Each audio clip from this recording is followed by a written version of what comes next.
You are listening to Leaders and Legends, a podcast produced by Veteran Strategies and featuring conversations with fascinating and impactful men and women who have shaped our world, our communities, and our history. My name is Robert Vane, Principal of Veteran Strategies, and your host for our discussion. You are listening to Leaders and Legends, a podcast presented by Veteran Strategies, a local veteran public relations enterprise, and sponsored by Girl Scouts of Central Indiana, Garmon Construction, Leaders and Legends LLC, the Grand Hall and Conference Center at Historic Union Station, the McGinley's Golden Ace Inn, and McAllister Machinery, your friendly neighborhood Caterpillar dealer. You may find all your sales and rental equipment needs at McAllister.com. We are pleased to announce our podcast is now a member of the All Indiana Podcast Network in partnership with Wish TV. You may find Leaders and Legends at allindianapodcastnetwork.com. Thinking of starting a podcast or need to host a public meeting? Let Leaders and Legends LLC be your partner as you look for new ways to communicate your message. Please contact Chris Spangle or me at leadersandlegends.net. Our guests today are Chris Lafave. He's the curator of the Kurt Vonnegut Museum and Library. And our other guest is Kip Tew. This is his third appearance on the Leaders and Legends podcast. He is on the board of the Kurt Vonnegut Museum and Library. And thank you, Kip, for putting this together. It was something we talked about for quite a while, and I'm excited to talk to you both. Thank you. Yeah. Thanks for having us. I feel intimidated. Kip is an actual leader and legend, so Times three. Yeah, times three. We need to do a Kip Tew podcast, just turn it into a roast. Yeah.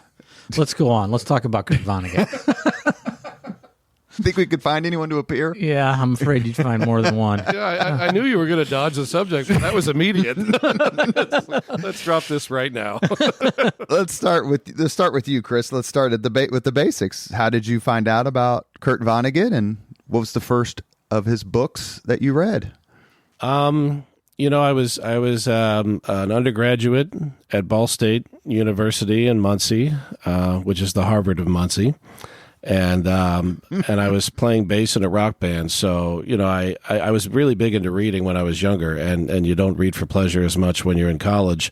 At least I didn't. But we had this saintly gentleman who was living in our house, was the only one not in the band. And he would very kindly not complain when we'd plug in at 2 a.m. on a Tuesday and just blow his ears out. So I trusted his judgment. So he loaned me Breakfast of Champions. And I remember taking that home and thinking, this is a very, very wild experience to read this book when you turn to page 5 and you see the drawing of the asterisk, and I can change that to the proper term if I need to. But it was pretty wild to see a book like that written by a 50-year-old who seemed comfortable calling out the nonsense that I saw in society. And so that definitely turned me on to it. And then a couple years later, I'm living in Chicago as the economy is just collapsing. And early 2000s or? Oh, yeah, early 2007 or late 2007. And I just remember right around the time I officially didn't have money to leave the house, I just had a library card, and I rented Cat's Cradle from the library, and I can't even begin to exaggerate this, that it was this funny book about subject matters that aren't funny at all. And there was nothing funny about 7 guys living in an apartment. I think 3 of us were employed full-time, and the other 4 were like cobbling together. I was playing in a bluegrass band, and that was honestly one of the more economically rewarding situations. About $100 a month and free mac and cheese was one of my major capitalistic accomplishments at the time. And I remember reading Cat's Cradle, which is a funny book about religion, weaponry, and the end of the world, and how like it's kind of somebody's fault, it's kind of not somebody's fault. There was just something really beautiful and funny about that. So that made me a Vonnegut fanatic. I wanted to read everything he ever wrote. I found myself in Indianapolis a couple of years later due to some family health problems from my father. I was doing my master's in library science at IUPUI, and one night at Nikki Blaine's, we're all sitting around complaining about our lot in life, and And I said, yeah, I'll probably move on to another city unless Indianapolis comes up with some kind of Vonnegut library. It was maybe a month or two later when I got an email from a friend saying, hi, you have to eat your words. You're going to live in Indianapolis for the rest of your life.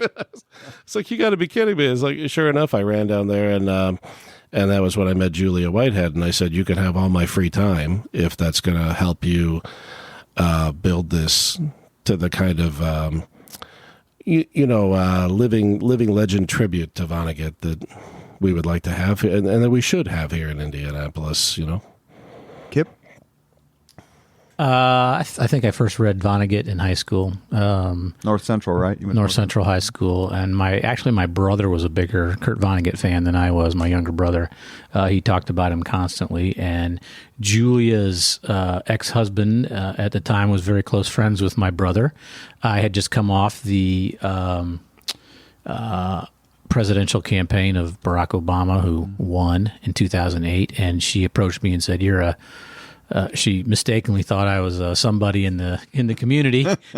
She said, I need somebody like you to help me get this thing off the ground. And so it was her idea. She had built a relationship with some of Vonnegut's relatives, which is an incredibly important part of bringing the library to fruition. And because others had started and tried to think about it, but she is a bulldog, unlike anybody I've ever met, and it's the reason this place exists because of her determination. And we just help raise money, help get people interested, help interact with the community at large here to try to get this thing going. And so, that's why I'm here. What draws you to Vonnegut's writings?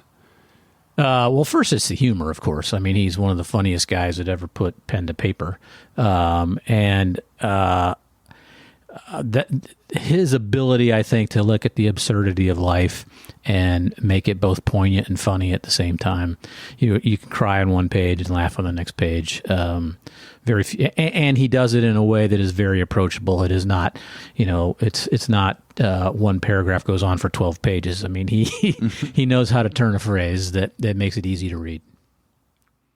Kurt Vonnegut attended Shortridge High School, which clearly has produced some amazing Hoosiers, Richard Lugar being one of them, and there are several others.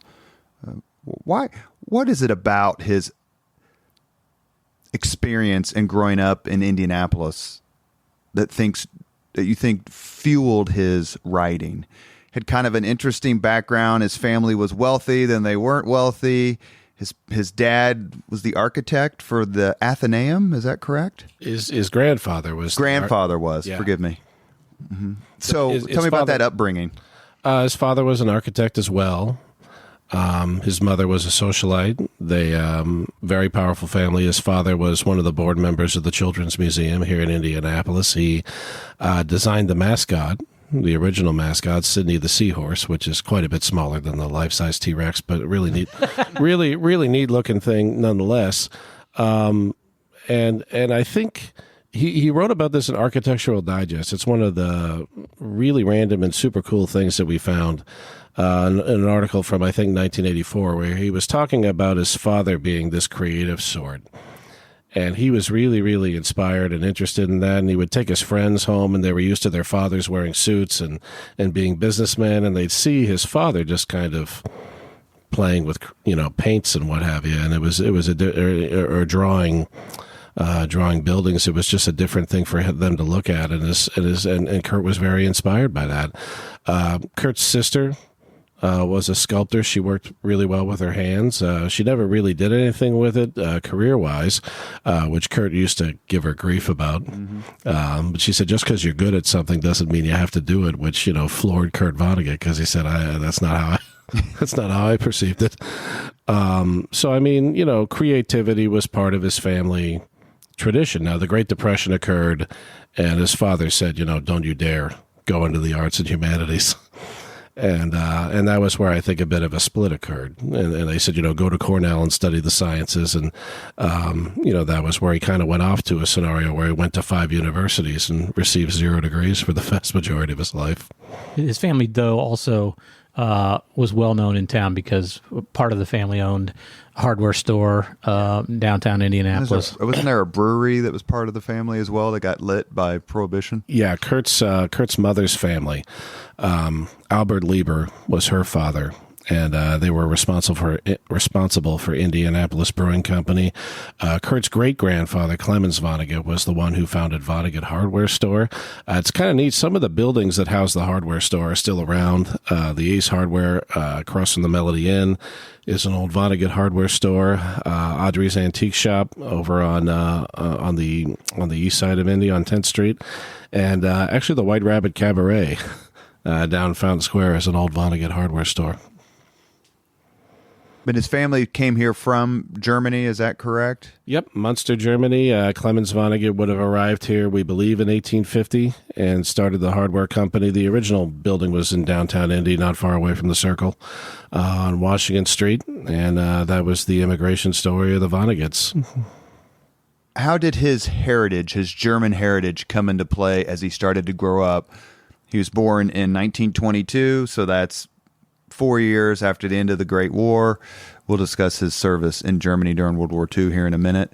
But, families back then, generations prior to Kurt's, had some real dilemmas because they loved their country, the United States, but they were proud of their German heritage. And when that conflicted in the Great War, a lot of them had choices to make. And what choice did the Vonnegut family make? It was complicated. Is the best way that I can answer that. I mean, because everything's complicated. His family was put in a real bind. We're going to do an exhibit about this in October, actually, as part of a German heritage exhibit. Because Kurt really wrote a decent amount about the fact that in World War I, all of the anti-German sentiment that was going on in Indianapolis had a profound effect on his family. They stopped speaking German as a primary language in the home. The Athenaeum was known as Das Deutschhaus. The name was changed to the Athenaeum.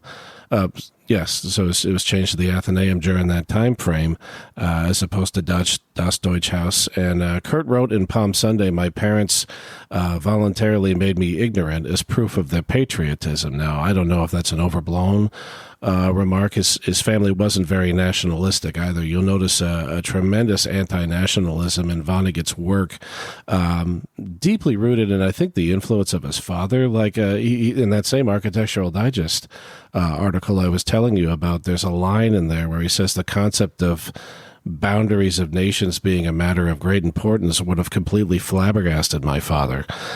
So I think that may have been a little bit of a part of his upbringing as well. He does make that remark. He gave a speech at the Athenaeum in 1996 where he said, "Everything I love about Germany came from many Germanys, and everything I loathe about Germany came from one." Now he's talking about the Holocaust at that particular juncture. Well, when his grandparents and previous generations were living in Germany, there were hundreds of principalities and free cities and duchies and kingdoms and stuff like that. So Germany then in the early 19th century was clearly much different than what he would have seen as a kid, just in terms of after the unification in the 1870s. Yeah, absolutely. Clemens Vonnegut left Germany in large part because, in the late 1840s, there was a revolution going on, and it was very pro-organized religion in nature, and Vonnegut was a questioner. He preferred the term freethinker. By the time Kurt came around, he liked the term humanist. So, Kurt Vonnegut, in large part, Kurt Vonnegut's great-grandfather, in a large part, came to the United States for religious freedom, and in this case, the religious freedom not to practice one. Kip, is there any part of Kurt's story as a young man that is familiar to you in the sense that you didn't grow up really that far from Shortridge? I know you went to North Central, but is there any part of it that resonates with you? The questioning, sort of like it seems that Vonnegut was someone who, I don't know if he had a happy childhood. What would you say? It seems like there were parts of it and then it just kind of turned bitter. Yeah, I'll answer your first question, which is, I think Slaughterhouse-Five, the sort of the message of the book, if you want to call it a message. Obviously, it was a thinly veiled autobiography of his time in Dresden in World War II. But I think that leaves everybody with about the same kind of feeling that I had from that book, which is, humans are horrible to each other, and we go to war with each other for ridiculous reasons, largely, and narcissistic tendencies. If we don't tame the savages of man, we end up with atrocity. And that book, believe it or not, with that heavy of a subject, makes it funny, which I think is, an incredibly important gift to the world, that people can do that, so that it can be digested and still digested in a way that makes you think, but also touches the other parts of your humanity. And so for me, when I first read that book, it had that effect on me. I don't know that it's because he's from Indianapolis that I felt even more kinship towards it. But, his language, how he wrote, was Indianapolis. He says, everything he is Indianapolis. And so being a resident of this city all the years that I've been, I'd like to think some of that is that. But, our culture has changed quite a bit since the 60s here as well. Vonnegut graduated from Shortridge in 1940, went to Cornell University. You mentioned that earlier. His dad was like, go do something, son. But on December 7th, 1941, fate and the Japanese intervened. Vonnegut ended up serving in the United States military and being present at the Battle of the Bulge. Started on December 16th, 1944. It's kind of a bit of bad luck, per se, that he ended up in the Ardennes forest in December 44. Tell us how. I would say it was bad luck for most people that ended up in the Ardennes forest, right? I think there were some grunts who kind of expected to be there, and there are other people who didn't, just because of the demands of the D-Day invasion and the manpower demands that were important to that act. A lot of people who thought they maybe were going to have a different career in the military ended up carrying that M1. How did he end up in the European theater and at the Battle of the Bulge? And then what happened to him at the battle? It's so strange that this is such a weird and long and complicated story, because it was in his junior year at Cornell, bombing most of his classes because he spent all of his time with the Cornell Daily Sun, writing for the newspaper, and a lot of time with his fraternity Delta Upsilon as well. He called it a beer-soaked time. He spent the summer of his freshman year at Butler studying journalism. The professor said, you write at a sophomoric level, and Kurt said, that's good, I'm only a freshman. Kurt and Jane, this brilliant woman that he met in elementary school, and they, kind of reformed a relationship in late high school and after college. They were kind of on again, off again in his junior year. And so after a bout with pneumonia, that's when he joined the Army. And the Army, believe it or not, sent him to Carnegie and the University of Tennessee for heavy artillery training. So he was trained to drive this gun around, the howitzer. Made a big bang when it shot off. And he was in school until spring of 44, and then the unit, the 106th Division, was shipped off to the Battle of the Bulge. So it's already towards the end of the war. He's lightly armed, lightly dressed. He's being used as a scout, so most of the actual shooting training he got from his father. He said, thank God my father was a gun nut. But he said he was captured nearly immediately. Kurt claimed to have never killed anybody in World War II. He said bayonets aren't very good against tanks. He also had an uncle, his uncle-in-law, that he couldn't stand. And when he came back from the war, the uncle said, you're a real man now. You've been to war. And Kurt said, I wanted to kill him. He would have been the only German I ever killed. I wanted to pause and thank you for laughing, because that joke doesn't always land. So Kurt was marched about 60 miles to a train that took him to Dresden.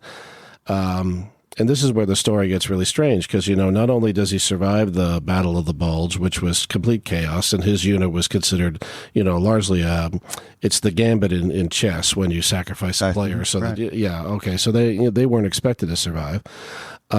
He marches 60 miles through the snow of northern Belgium in the Ardennes forest, which, they don't have proper footwear. That's a hellish hellish experience.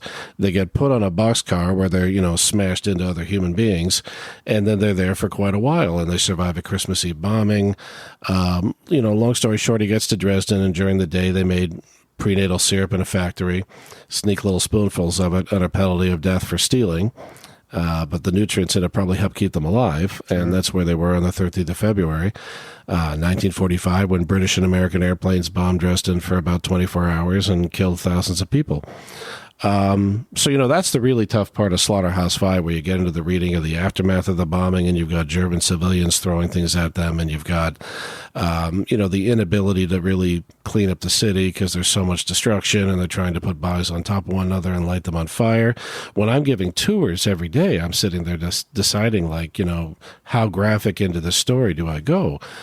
Because it's a really challenging piece of history, and the more you read Slaughterhouse-Five, the more the metafiction starts to fall away, and it's just a flat-out work of nonfiction to me at this juncture. Now, this is what happens when you read the book 100 times or more.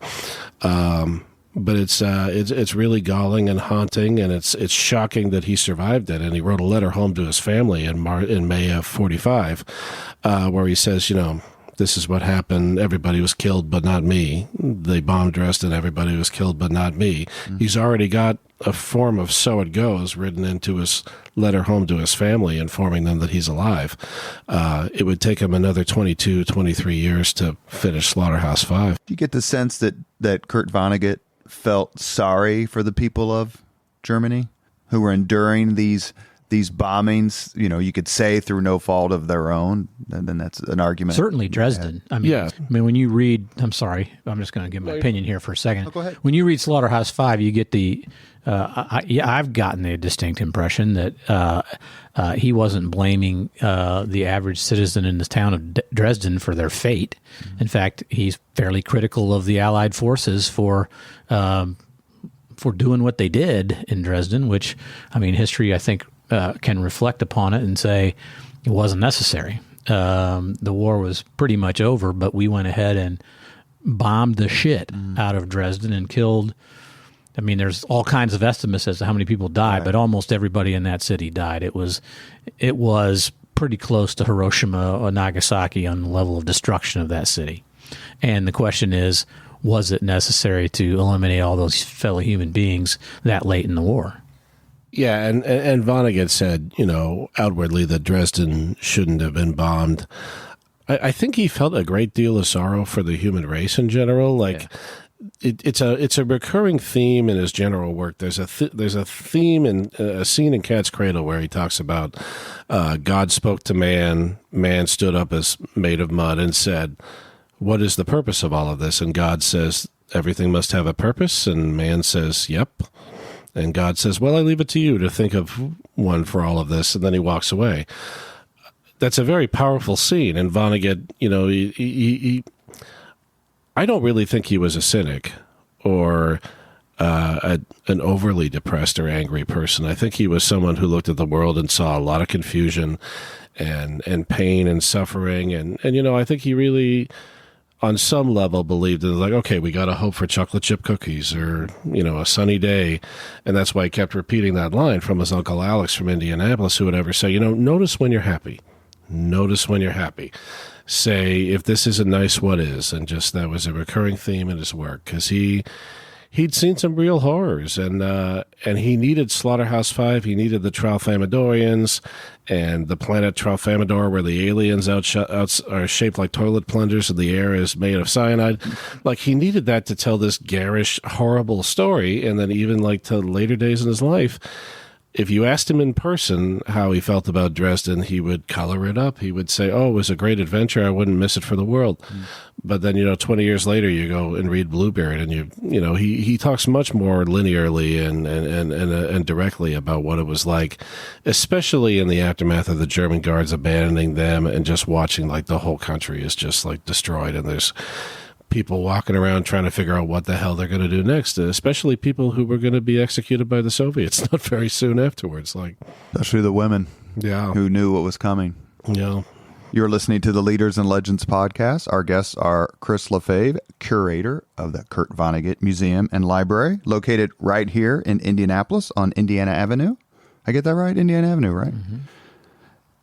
Our other guest is Kip Tew, multiple guest now on the Leaders and Legends podcast. We can't simply get enough, Chris, just in case you wanted to know. Yeah. Cannot get enough. The leader and legend Kip Tew. One thing that I didn't know in doing the research for this was that Kurt must have gotten, or Mr. Vonnegut must have gotten some of his sense of humor or something in the water at Shortridge High School, because he went to school with, I think it was Madeline Pugh, who was one of the writers for the I Love Lucy show, and others. One of the most brilliant comedy writers of all time.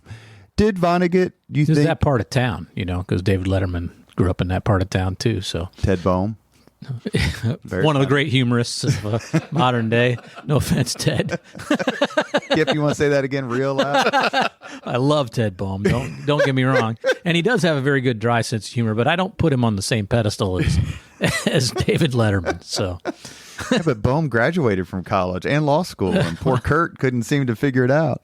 I don't think Letterman graduated, did he? No, he didn't. We're doing this wrong, guys. No, I think he. I'm sure. I would hope Ball State's given him an honorary degree by now. Oh my God! Do you get the sense that his humor was his Prozac?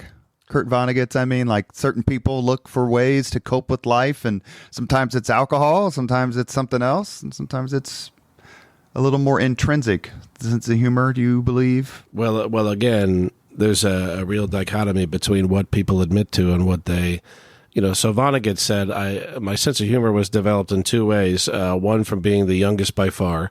And if the youngest kid around the table, when the one older kid is 5 years older than you and the other kid is 9 years older than you, you better be funny if you wanted any attention around the dinner table with grown-ups. And then the secondary thing had to do with working for the Shortridge Daily Echo, where he did work with Madeline Pugh. And you found out pretty quickly from your peers if your joke didn't go over well. So he learned, and it's interesting because his style is very opposite of mine. Vonnegut called himself a basher who would sweat over every sentence until it was perfect. I can't fathom doing that. I think in undergrad I turned in assignments without ever reading them. So reading the assignments or reading what you wrote? Reading what I wrote, or reading the assignments for that matter. Yeah, I mean it was tough to get all that done. So I mean. I think that was what made Vonnegut really interesting, was he was such an unbelievable craftsman and someone who cared so much about the reader. Whereas, I've grown up liking avant-garde jazz and jam bands, and to a certain degree, like improvisation could be downright disrespectful towards the audience. So it's like, it's comical that he was such a pro audience artist. I want to jump in here too, because I think you're onto something. I do believe that the humor was sort of his Prozac, but it also harkens to something we have to mention here, and it's one of the missions of our library and museum. So I want to plug that a little bit, and that is, he had undiagnosed post-traumatic stress syndrome. I don't see how it's possible for him not to have had it. He saw incredible horrors. His mother committed suicide. His sister died in a car crash. I mean, he had, just these incredibly traumatic series of events in his life, almost all of them when he was, at a very impressionable age. And so he dealt with it. It was before there was Prozac, before there were antidepressants, before there was, a widespread acceptance of going to see a psychiatrist or getting counseling or therapy and those types of things. And so he dealt with it by writing and using humor in his writing. But so I think you're dead on with that thought. I'll go a step further, and I think writing was his Prozac. When he got to 1990, when he was working on his novel Timequake, he was struggling pretty heavily with the novel, and he said on multiple occasions, "This is my last novel, this is my last book." But when he died in 2007, he was working on a novel. So I think, it was very hard to turn that off. So, I mean, he was working out some challenges that he had. In the novel Slapstick, he talks very openly about it. Coming back to Indianapolis for the funeral of his Uncle Alex. He's talking about how weird it is to come back to your hometown and see your family that used to number, counting cousins and uncles and stuff like that, used to be massive. and now is not, because people have either spread out throughout the world or they've died and gone on. He wrote this amazing book about loneliness, and it had to do with the death of his sister who passed away from cancer in 1958, and he adopted her children. And he used the scheme of Alcoholics Anonymous to kind of sum up the whole idea. He was like, Alcoholics Anonymous is great because it gives everybody a gazillion random family members who have shared trauma and who can help each other get through life. And so he based this hilarious scheme where like everybody in the world ends up inheriting 100,000 random family members based on strange middle names like Daffodil and Raspberry. And So did I screw up? Say she died in a car wreck? That's the Slaughterhouse-Five version of how she died. No, that's his sister. That's Kurt's sister died in a car accident. But his mom killed herself. You said like right somebody died around of Mother's cancer. Day, isn't it? Okay, 44? so Kurt's sister died of cancer in 1958. Kurt's mother died of an alcohol and sleeping pill related overdose. There's some family debate as to whether it was intentional or not. Vonnegut believed that she took her own life. So I mean, And the other sister died in a car wreck. You said one died of cancer. Yeah. And one died. No of car wreck. one died in a car. Kurt's brother-in-law died in a train crash. A train went off a drawbridge. A lot of okay. So a lot. So we're not taking the Vonneguts to Vegas with us. Probably not. No.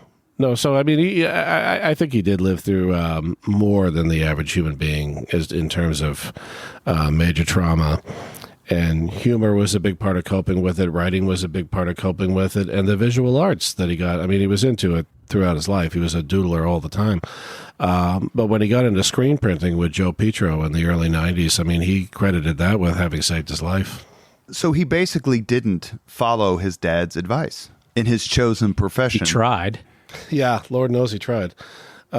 He studied anthropology at the University of Chicago, and he called it poetry masquerading as science, and that's how I got away with studying it. So I mean, he sure tried, and I think on some level he thought it was interesting that he never got to be an architect.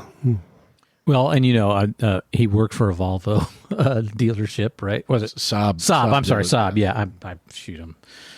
He worked for a Saab dealership. He worked at Kodak. Is that right? He worked in corporate America in a couple of different jobs and absolutely hated it. I can't remember. Well, he was in Syracuse or near Syracuse, and he was upstate New York somewhere. Schenectady. Yeah. Oh, yeah, Schenectady. He worked for General Electric. But I think there was... I am not the historian. Clearly. That's okay. No, and the more I talk, the more I realize what a nerd I am. Like how like after 11 years of this, my head is so filled with... information about it. But yeah. So how did he decide this is what I want to do for a living, and then have the perseverance to stay with it? I mean, it's like you read about bands, right? Where they made $50 a night for 5 years, then all of a sudden they had a hit. Is that kind of what happened to him metaphorically? Yeah, I mean, Jane helped him with it. I think she truly believed in his talent as a writer. I think the fact that you could probably see that he sweated over every sentence, and that he took his craft very seriously probably helped. I think she knew that having come home from the bombing of Dresden, that Kurt had a story to tell that would be absolutely in the human interest. My guess is he already had a unique sense of humor that would seem to step outside of the typical, and so that probably helped as well. So she was a major cheerleader for him. And then one of my favorite stories of all time, especially because we have students come in here. So in 1950, he's working for GE, and he's got 2 kids, and he doesn't care for the corporate America job very much. So he wrote a short story entitled "Report on the Barnhouse Effect," and he got a rejection letter back from Collier's magazine. At the bottom of this rejection letter, it says in pencil, "This is a little sententious for us." Now, like most people, none of us knew what the hell that meant, but we looked it up in Google, and it means smart alecky. So it's sententious to use the word sententious. And he says, you're not the Kurt Vonnegut who worked on the Cornell Sun, are you? And it's this guy Knox Berger who knew him at Cornell. And so I always tell these kids, don't burn your bridges, because it's like, I grew up with helicopter parents, and I love my mom and dad to death, but it was like, go go to bed by 10 p.m., don't smoke cigarettes, and nothing bad will ever happen to you. And that's not really Eat your vegetables. Yes, but sometimes it's better to okay, you never know when someone will be able to do you a turn. So Nuxberger made Vonnegut write this story 5 times. But he eventually got paid $750 for it, which to me is still a lot of money. But in 1950 was a heck of a lot of money to everybody. And 4 stories later, gets paid $12.50. Quits his job with GE right away. Moved his family to Barnstable, Massachusetts, and Cape Cod, and that's where he lived from 1951 to 1970. He kept, that opened up enough doors that I think his career at the time was writer, even though he did buy a Saab dealership in 1956, 57, and ran it into the ground in about a year. And he Who the hell drove a Saab in the 50s? It was interesting. Apparently nobody. Yeah. Well, he couldn't sell any the of them. Swedes. Yeah. Yeah, I'll tell you the joke when we're off the air, but it's pretty profane. So I mean, he just had a lot of tenacity and went through a lot of failure. That's the other thing I tell the students about is he just player piano, not a hit. Sirens of Titan, considered a masterpiece today. Not a hit when it came out. Player piano's 52. Yeah, player piano's 52. Sirens is 59. But did Vonnegut have an innate sense or a reasonable sense of his own talent? Did he believe in himself? And that's, Kip, you've read a lot about him. Is that something that you go, well, he didn't make it. Not everyone hits a home run at their first at bat, so let's keep swinging because I've got the talent to make this work. He had one thing that a lot of people lack, and he had a wife who was 100%, 1,000,000% saw his talent and made sure that he continued on. So many people feel like they have to provide for their family and do the usual world work of raising their family and making sure there's food on the table. And she's like, this is your talent, and I'm going to help you nurture your talent. And yeah, he had incredible tenacity himself, but I don't think it would have happened without Jane.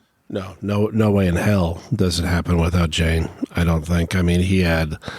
I think it's normal to have self-doubts, and especially when you have rejection letter after rejection letter after rejection letter, which is how anybody starts anything. God, I wish somebody would have told me that growing up, is that failure will be a part of your life, and you just got to swim through it to a certain degree. But Slaughterhouse-Five, to go back to that, hey, why did he call it that? What was that purpose of that name, or genesis of the title of the book? It was the name of the meat locker that they were held in as prisoners of war. That he descended down into to avoid. I mean, it was the name of the slaughterhouse that they were sleeping in every night, and there was a bomb shelter just outside that they were able to crawl into. So that's published, I think, in 1969. Yep. Right in the middle of the Vietnam War. How did the Vietnam War propel the sales of that book and then Vonnegut's clear literary stardom? In your opinion, would Slaughterhouse-Five has been so successful or as successful if it was written in a time of peace? I mean, hypothetical questions are always hard to answer, but yeah, I mean, the Vietnam War played an enormous role in that. I would say not just the fact that it was not a time of peace, but it was the kind of war the Vietnam War was, and that there was so much protest against it, and there was so much consternation in this country. And his book, Slaughterhouse-Five, is sort of the personification of the futility of war in some ways. And so I think that fed into it. Without all that combined, it probably wouldn't have been wouldn't have taken off. But the counterculture at the time, the people who were protesting, ate it up. Yeah. But there was a sense that the parallel could have been the wanton destruction represented by Dresden coming so close towards the end of the war, with the wanton destruction of the villages and the farms or the rice paddies or whatever of Vietnam. But the American people have never felt, in anything that I've ever read, that World War II was anything other than a just war foisted upon the American people, whereas Vietnam is looked at, we intervened in an internal civil war with no clear sense of how to win. Did that matter to the people, that World War II was a just war and Vietnam was seen as a complete failure? And the book doesn't really, I think, address the differences in the two wars, because it's a novel about what happened. But the American Billy people Pilgrim. could watch the bombing and the destruction on their TV every night that was going on in Vietnam, and then pick up Slaughterhouse-Five and go, okay, now I get it. Right. Yeah, and that's where I think Vonnegut's voice comes in. Not only does he write a foreword and an afterword to Slaughterhouse-Five, where he kind of describes what he's doing. In the beginning of the book, he calls the book a failure twice in the first 20 pages of the book, which I think is just such a bold move. Because not a lot of authors do that. Because he says there's nothing intelligent to say about a massacre. These are the kind of sentences that you see in Slaughterhouse-Five that stop your heart. And then at the end, he's writing about Bobby Kennedy and Martin Luther King, and then his father, who he says, he left me his guns, they rust. He was a sweet old man. He died of natural causes. So it goes. And at the end, they talk about the amount of population there is in the world. And Bernard O'Hare says, I suppose they will all want dignity. And Vonnegut goes, I suppose. Which means none of them went into politics, right? Yeah. I mean, that's... I think... there's, the genius of that book was really loud at a time. Is that your favorite Vonnegut book? Not even close. No, that's... What is yours? Cat's Cradle, probably. He is wearing a Cat's Cradle shirt, yeah. Chris, which you can see in the podcast photograph that's posted. What's your favorite Vonnegut book? Mine is Slaughterhouse-Five, and I think Bluebeard would be second for me. Man Without a Country is probably third. All three of them just speak to me. Bluebeard, because I'm getting old, and that's a story about an old man and reflecting on his life and what was important. Still a warrior on the bicycle, my friend. I highly recommend Bluebeard for people my age. Definitely gives you a nice perspective. I say Slaughterhouse-Five, mostly because it was the first book of his I read, and it sort of changed everything for me. And so I look at it and just say, it's such a wonderful piece of fiction, piece of writing, and it opened the door to the rest of Vonnegut. So it's just my favorite because of that. And Cat's Cradle was the first book you read, right? Is that what you said? It wasn't the first, but it was the most profound, I think. And I've talked about, we've had a lot of visitors come into the museum dealing with loss, and the book Cat's Cradle keeps coming up as like a sort of a coping mechanism for when something completely outside of your control happens. Now, Slaughterhouse-Five is the same in that regard. Like people reference that as well. But when people are dealing with things that are bigger than they are, and they can't stop whatever less than amazing thing is happening to them at this moment, books like Slaughterhouse-Five and Cat's Cradle get mentioned pretty heavily in that scenario. Do you have Harry Chapin on endless loop here at the museum and library? They did put it on the soundtrack for the radio station that plays throughout the Vonnegut library. They had a sense of humor. Good for them. I'm not sure that song is terribly connected to Vonnegut, but it was that tune that guys hear on the radio and go, "Oh no, oh God, I don't really want to cry in front of these people right now." It's impactful song for sure. How did Slaughter? We'll move on to the later part of his life, including, of course, the brilliant cameo in Back to School with Rodney Dangerfield. How did Slaughterhouse-Five's success impact his life? It's a PhD level question. I mean, did it both give him financial security, but then raise the bar of expectation? Like, now you must write Slaughterhouse-Fives for the rest of your life? I think he kind of went in the other direction in that sense. He explored postmodernism pretty heavily through Breakfast of Champions and slapstick. He's he's definitely a major character in the novel Breakfast of Champions. The critics were unkind to those books, which today people don't badmouth Breakfast of Champions. They might still badmouth slapstick because they're wrong. And Jailbird. Or think it's the movie with Paul Newman. No, not that one. But Jailbird was a huge critical success.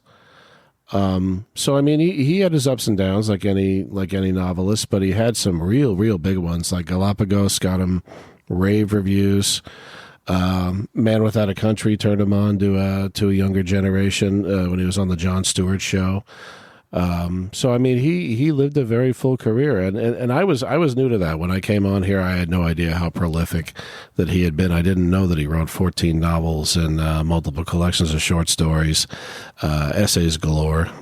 Well, I would add, though, back to sort of the question you said and how it launches career. I don't think there's any doubt that it did bring that level of stress to him, but he had it already. I mean, as Chris said earlier, he was a perfectionist in his writing, believe it or not, and very, very much a craftsman in his writing. So he wanted to make sure the next book was as good as the last book, which is all the sort of one of the cues of great, transforming artists throughout time is that they're adherence to that type of stuff. But also it changed him personally, changed his life personally.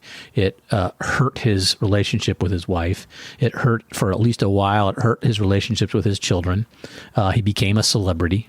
And countercultural celebrity. And he adopted some of the bad characteristics of celebrity. I mean, I worship him. I'm an original member of this museum and those things, but he was not a perfect man by any stretch of the imagination. And he had, if you watch the Robert Weedy documentary, which I highly, highly recommend, it does a pretty fair job of going through a bunch of this stuff. And one of the things that celebrity and fame can do to you is it can cause you to change yourself a little bit and be seen as bigger than what you actually are.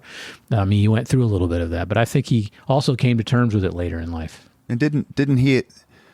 You said he was more of a.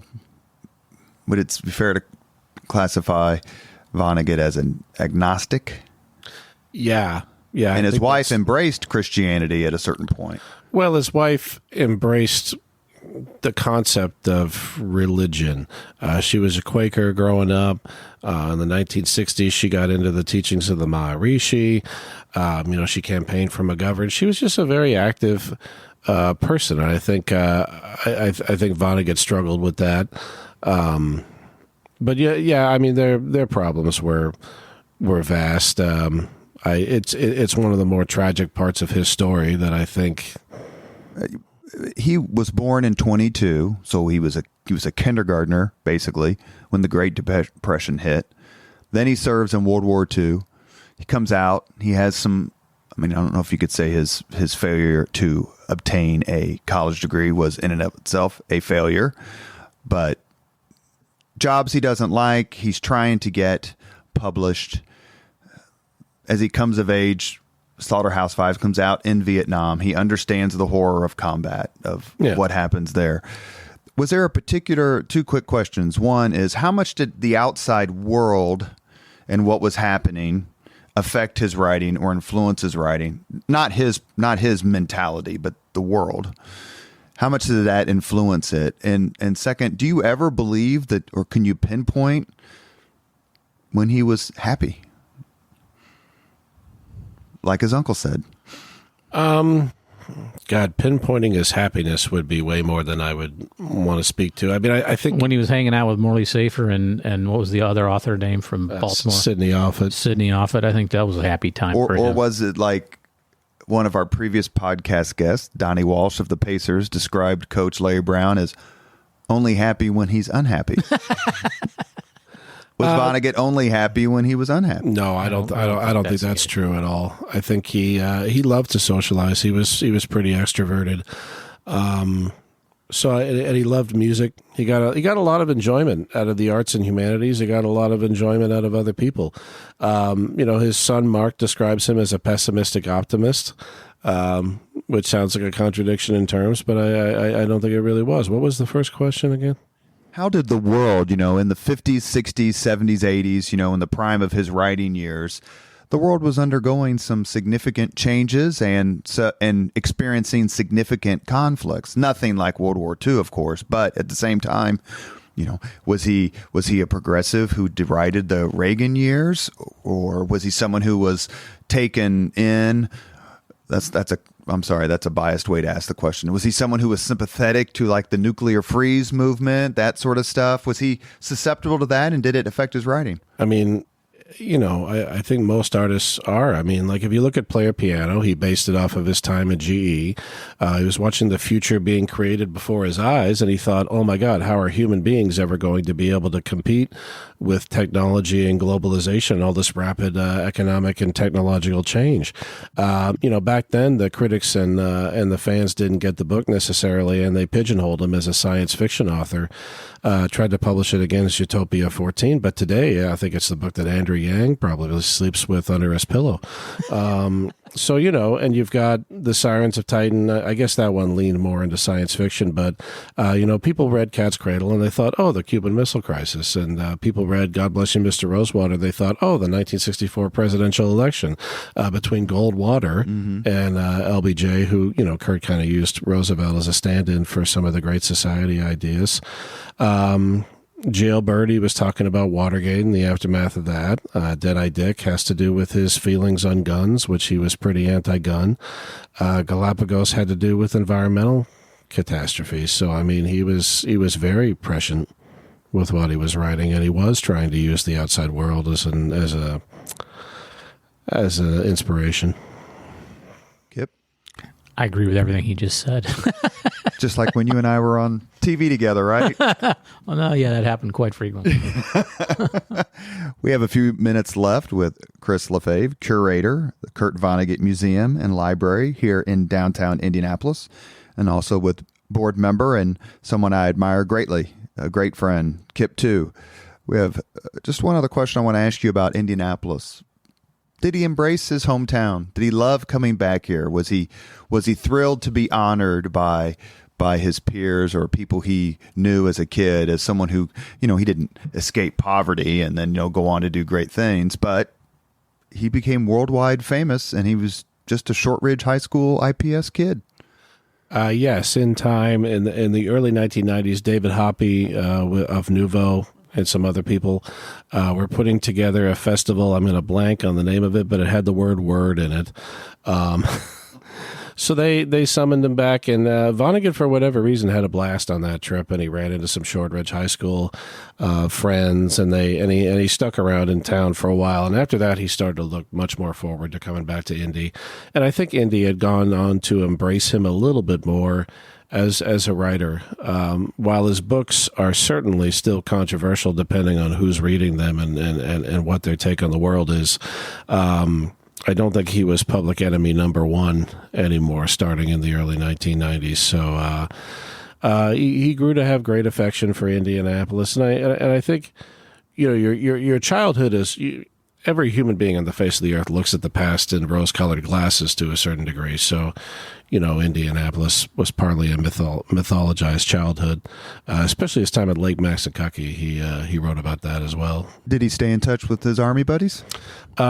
He stayed in touch with Bernie O'Hare and maybe two or three others.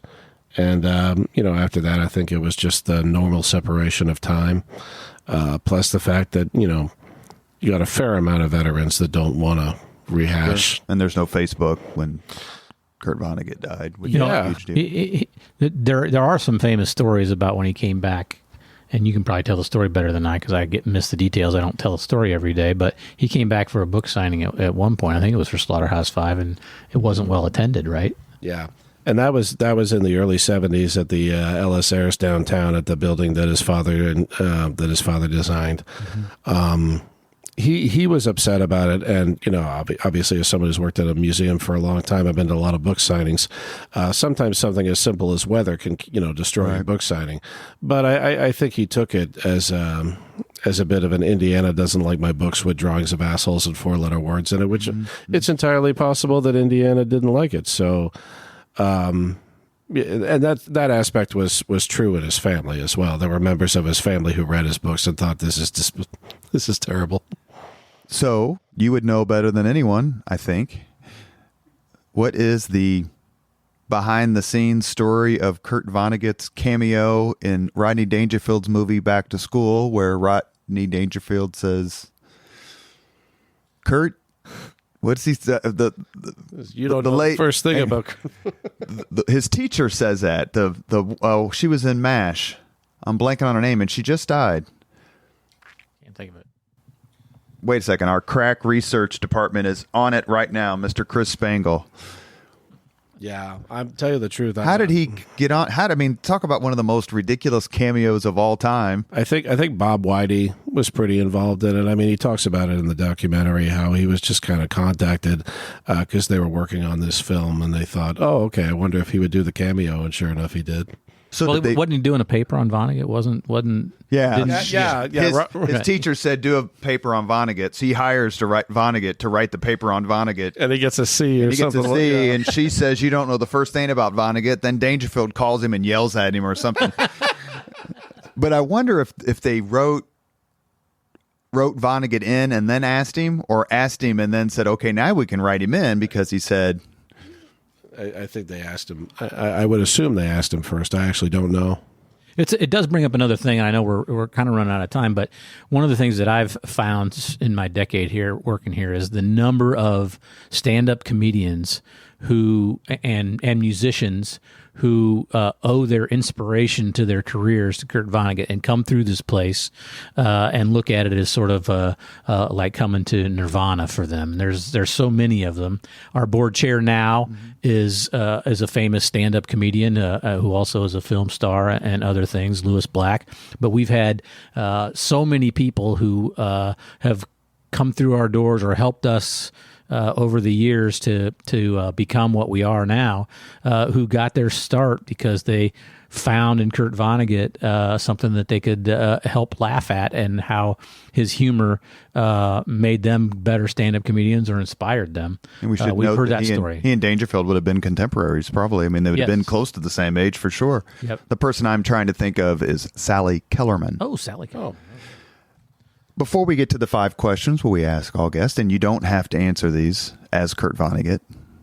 You can just give us your answers.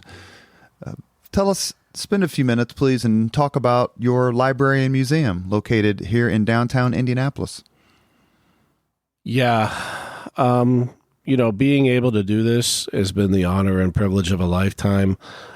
We get visitors in from all over the world who, just like Kip said, I don't want to make it sound too strange, but like there's a lot of people who walk in here and say, Kurt, help me do this, help me do that. It's a much more common thing than you would think for someone to come in and say, this guy helped me get through the death of my father, or alcoholism through, when I was in AA. I had a friend who plays on my adult kickball team, and he's like, yeah, when I was doing some time, I was reading Slaughterhouse-Five, and I thought, wow, this is so powerful that his writing has this impact on people. So on top of having a museum where we focus on free speech, we have a freedom of expression exhibit because Vonnegut's books started getting banned in the late 1960s, and that has not stopped. It's still going on. Everywhere you go, there's someone who will find a 4-letter word in a book and say, this should be out of libraries and out of schools. With the invention of the internet, that sounds even more strange than it must have sounded back in the 60s and 70s. So we give away free copies of Slaughterhouse-Five to students who want to read it. That's one of our programs. Every year during Banned Book Week, which is the last week of September, we have lots of programming going on. This year we've got the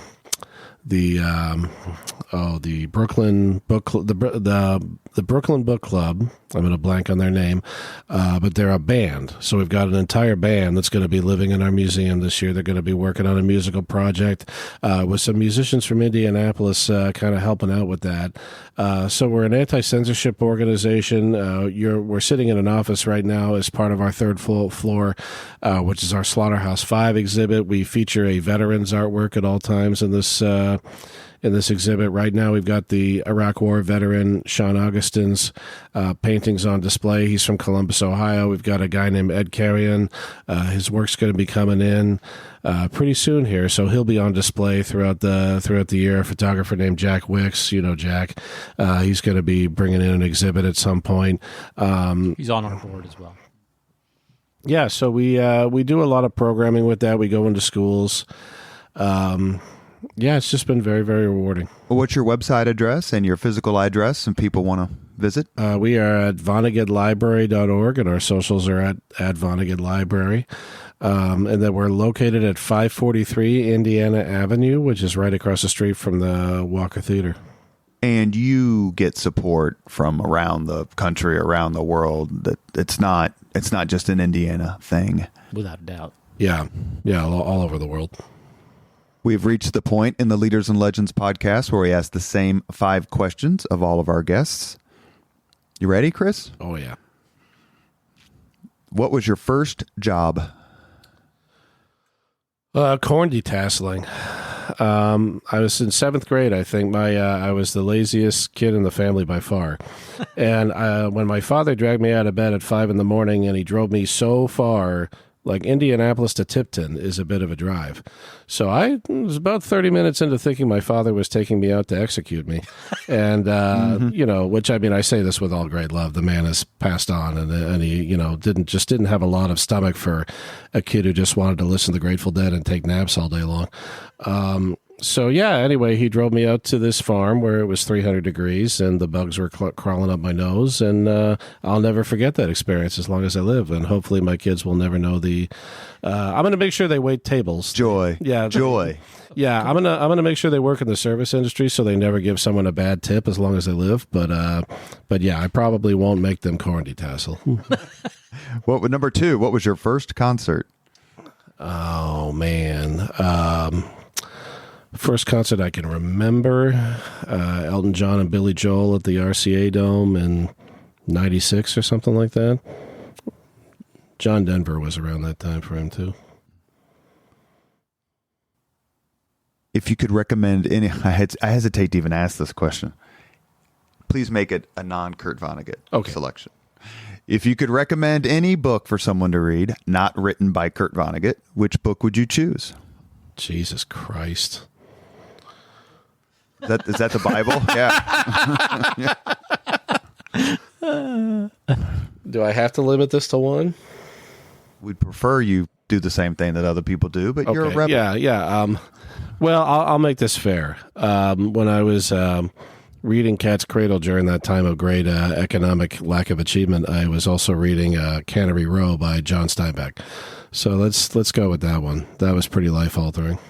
If you could witness any event in history, be there as it happens, which event would you choose? Oh, wow.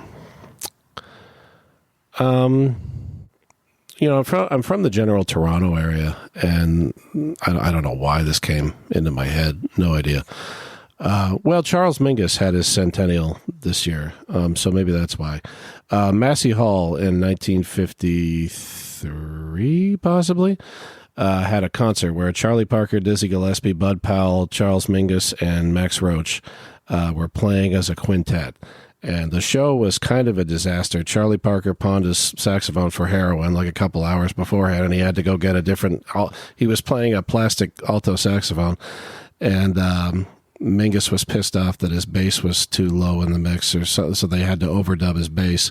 And for some reason, I just think that would be a really interesting, it's this legendary blown out of proportion concert that nearly all of the stars were angry about in the aftermath. And I just think that would be an interesting thing to witness. The last question is, if you could have dinner with anyone living today,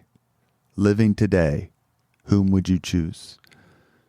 I come from a long line of people that take table manners too seriously. So you remember when you were a kid and someone really elderly would say, take your elbows off the table or something really, really weird like that. You wonder who was like, oh, elbows, those are offensive. So I'd like to find the person that invented that rule. Well, I can tell you, it's my mother and father who were both in the Marine Corps.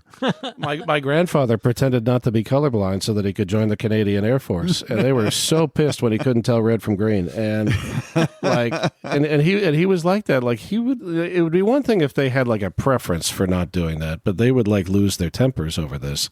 And I'd like to sit there and have dinner and just eat chicken wings or something really messy and wipe my hands on my white T-shirt and just watch that person have a coronary. Okay. I bet you've not had an answer anything like that. No, those are all pretty, pretty unique. But Kip, if I can remember these, I'm going to add, you've already answered the 5 questions because you were on with Murray Clark. several months ago, which we enjoyed very much. But let me see if I can remember the 4 questions I asked Governor Eric Holcomb when I interviewed him for the Capitol Chronicle. So I know the first one. What was your first car? First car I drove or first car I owned? First car you owned. It was an Opel. It had like 6 colors on it because it had been half painted. I bought it for $400 in Bloomington when I was a senior in college. When it rained, it leaked and the radio didn't work and no air conditioning. I'm envious that you had $400 as a senior in college. Student loans, baby. Oh, boy. What was your, if you could choose, let me do it this way. If you could choose any game for your team to win that they lost, any of your favorite teams, which game would you choose? Well, the first one that comes to mind is IU versus Maryland national championship basketball game. Probably that would be the one. That's the one that comes to mind. I wish Andrew Luck would have won a Super Bowl, but I don't think we got far enough or long for that. But those are my 2 answers. If you could witness any sporting event in history, which one would you choose? Be there in person. Boy, that's a tough one. Probably Gale Sayers in his prime. Scoring 6 touchdowns against the 49ers. Yeah, I mean, but there's so many. Would have loved to seen Pele in person. I would have loved to watch Kareem Abdul-Jabbar play in his prime, Wilt Chamberlain, Bill Russell. Sure. I'm a bigger basketball fan than anything, so it would come down to basketball. Watch Wilt score 100 points in Hershey, Pennsylvania. Last question for Kip Tew. If you could have dinner with anyone who's ever lived in Indiana, whom would you choose? Lee Hamilton. Living or dead? Yeah, Lee Hamilton. I think he's our greatest politician, he's still living. He said living or dead, he's still alive. Yeah. Okay. I could probably have it if I worked hard enough at it, but I just think he's one of the most brilliant statesmen we've ever had in state. So We've tried to get him on the podcast without luck, but we've had a couple people reach out to him. He's a terrific public servant. Yep. Would you choose Kurt Vonnegut? Yeah. I mean, there's. Oh man, it's those questions are impossible. That's why we ask them. There's so many interesting people in the world. There's an author that both Kip and I really love named Jess Walter. I've actually had dinner with Jess Walter. You want to just end on that note? Sure. Thank you for listening to the Leaders and Legends podcast. Our guests have been Chris Lafave, curator, the Kurt Vonnegut Museum and Library, and the wonderful, delightful, and talented, lovely Oh, my God. Kip Tew. Kip, thank you so much for coming on the podcast and making this happen. I reached out to you a long time ago, and I'm glad we could finally make it. Well, I thank you for helping highlight one of the great treasures in Indianapolis, so we appreciate it. Yeah. Thank you both. Thank you so much. Thank you very much for listening to Leaders and Legends, brought to you by Veteran Strategies Incorporated. If you want to contact us about this program or our menu of public relations services, please send us an email at robert@veteranstrategies.com. That's robert@veteranstrategies.com.